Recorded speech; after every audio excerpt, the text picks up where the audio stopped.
Hey friends, I'm here with my brother Sammy. He's an IDF soldier, Shalom. and he wants to tell us a testimony about what God did during the war on October 7th. Come on, There you Sammy. go. Hey everyone, I just want to say first off, thank you for prayers and support, especially as a believer in Israel, in the IDF.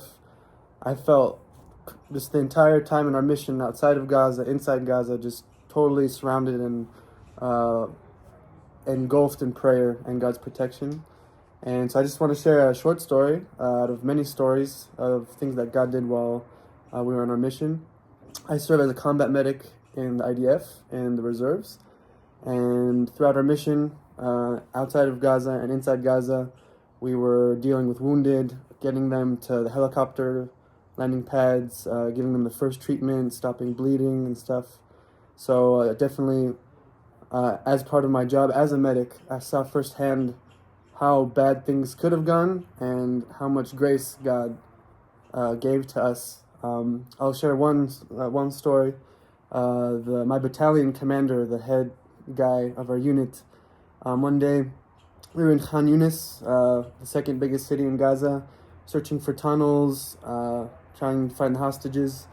And one day we found, as usual, another tunnel. The city's full of tunnels, but my head battalion commander, he stepped out of his tank and looked at the tunnel, and then a sniper shot him, and he was down. And so we received on the communication, hey, the commander's down, we need the medics. So we showed up in it's a special APC for dealing with wounded, and it looked like he was down. But we were able to stop the bleeding and get him inside. And it turned out that the sniper missed his head and shot his arm. And we were able to prevent him from bleeding to death. And I was able to be there with him, hold his hand, and just pray for him and give him painkillers and just be there with him. And we weren't sure if he would make it, but as a believer, 1 Timothy 2, it says to pray for those who are in authority. And every day of our operations, I was praying for our commander, Asaf, praying that the Lord would give him wisdom and protect him. And so suddenly, being there with him and seeing my head commander of the battalion, just bleeding out and screaming in pain, I was just honored that the Lord put me there to be able to hold his hand and pray for him and to stop his bleeding. And we weren't sure if he would make it, but a few weeks later, when we finished our mission outside of Gaza, I met him. He showed up with his arm in a cast, and he shook my hand and said, "Sam, thank you for treating me." And I told him, "Hey man, listen, it's a miracle that you survived, and just so you know, I'm praying for you. And Christians around the world are praying for us and for you."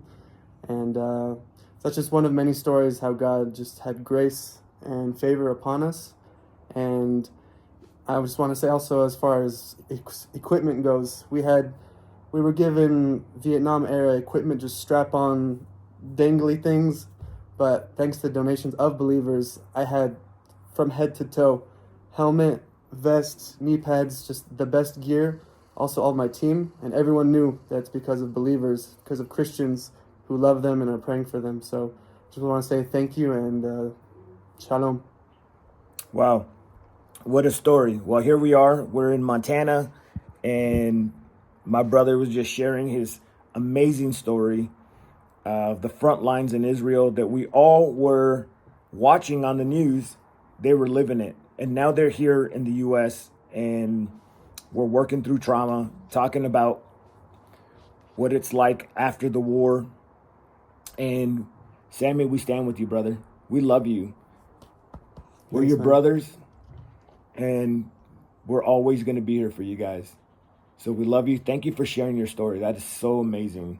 And it's so amazing to see how God was showing up, because in Israel, it costs something to be a believer, right? Like to be a believer in Yeshua, to be a messianic believer.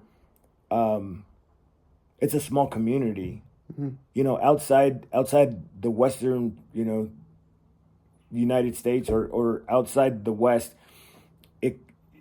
it costs something to follow Jesus. In the West, a lot of times it's culture for us. But for you guys, even in Israel, it's a big deal. Yeah. And people know that's a believer or that's not a believer. And there's persecution that comes with that sometimes. But brother, I just want you to know we stand with you. We love you. Shalom, shalom, brother.